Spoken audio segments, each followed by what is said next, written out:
So which is best? Tablet SARMS like this, or liquid SARMS like this? This is the big question.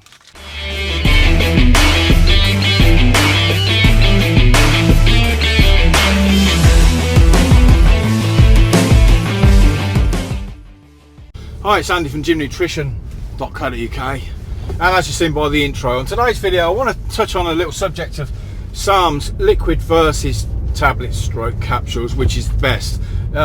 It's not like I get asked this all the while, but it does come up from time to time, so I thought, oh, I've got an excuse to do a video on this subject, so here goes. So this is just my take on it.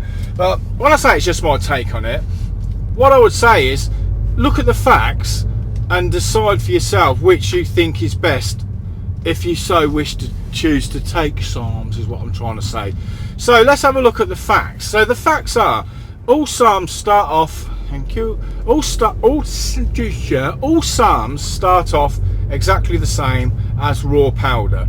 So they'll be bought by the supplement company from the manufacturer of the raw material, and they arrive as a powder. It's down to what the supplement company put that SARM raw material into. So whether they dose it into a capsule, or press it into a hard tablet, or they dissolve it in a liquid. Don't ask me exactly how they do the liquid thing, because I don't know, but that's a separate subject, I suppose.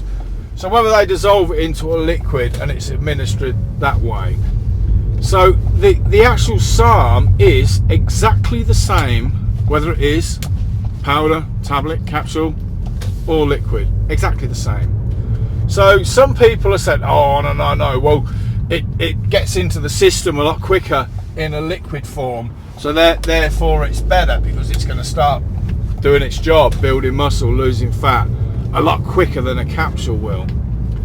Okay, so there is some truth in that statement, but if you look a little bit deeper, rather than just saying, oh, it's quicker, must be better, quicker is better, we all want things yesterday, quicker is good.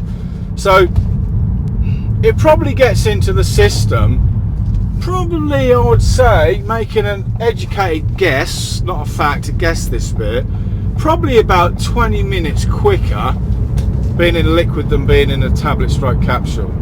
So is being 20 minutes quicker going to give you greater gains? No, of course it's not. 20 minutes, what difference does that make?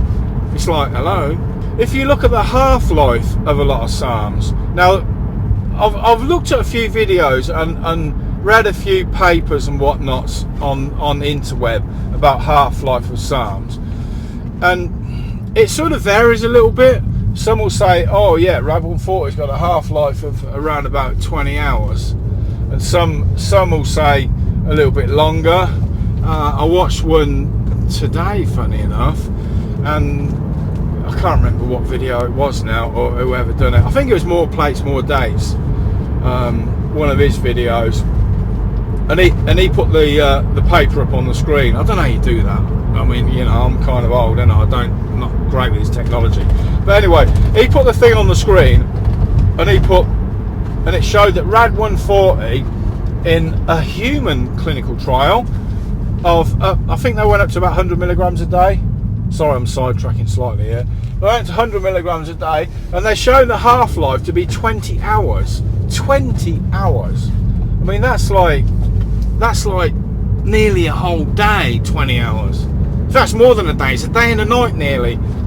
So for the sake of getting the liquid, getting back to the fact bit of it, for the sake of, oh, the liquid will get in your system quicker, therefore work quicker. Yes, 20 minutes quicker, probably, maybe.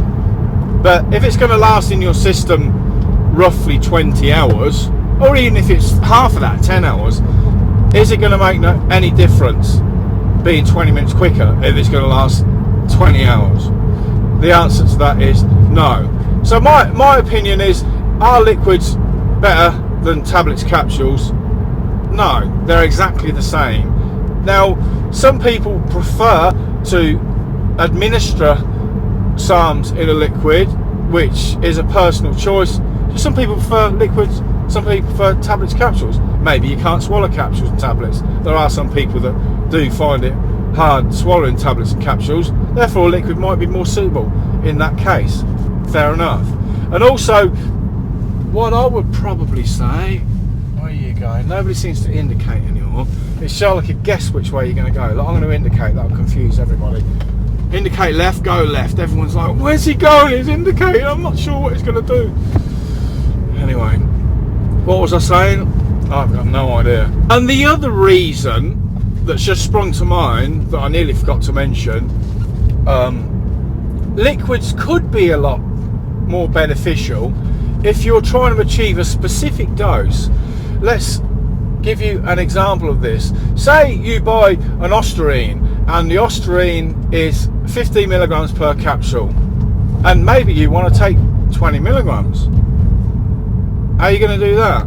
Unless you start, I mean, you don't really want to start pulling the little capsules apart and like faffing around with the powder inside, because it's just not going to happen. You've got to take 20 milligrams every day. You're not going to do that, are you? Let's face it. So it's very hard to get 20 milligrams if your capsules are 15. So if you had the liquid, it is a lot easier to dose a specific dose that you require. So that could be a benefit on taking liquid over tablets. But the shortfall is liquids, tablets, capsules work exactly the same. So if you was to choose to take SARMS in either of those forms, then the choice is yours. You pays your money, you takes your choices, but don't take SARMS because they're for research only. Yeah, one more point. The only liquid SARM I've ever took and taken is Venom, which I keep banging on about, which is the stack, which is Rab 140, Rab 140, MK677, LGD in a stack. Now that was brilliantly awesome for bulking, as I've outlined in a lot of my videos before. Now I think the only downside with taking that is it tastes absolutely horrendous. It's got such a nasty taste. So some people are like, oh, I can't take it, it tastes horrible. It's just like, oh, man up and take it, for God's sake. You know, no pain, no gain, as I used to say back in the day. So yeah, that's another bad point about liquid SARMs, is they probably taste pretty much gash. Apart from that, that is it on the subject. So hopefully you've enjoyed my little silly take on the video. If you have, that'd be great if you consider subscribing. I mean, you don't have to, it's free, it don't cost you nothing. And if you got to the end of the video, like always, I'm applauding you for getting to the end. And on that note, I will see you on the next one. Bye for now.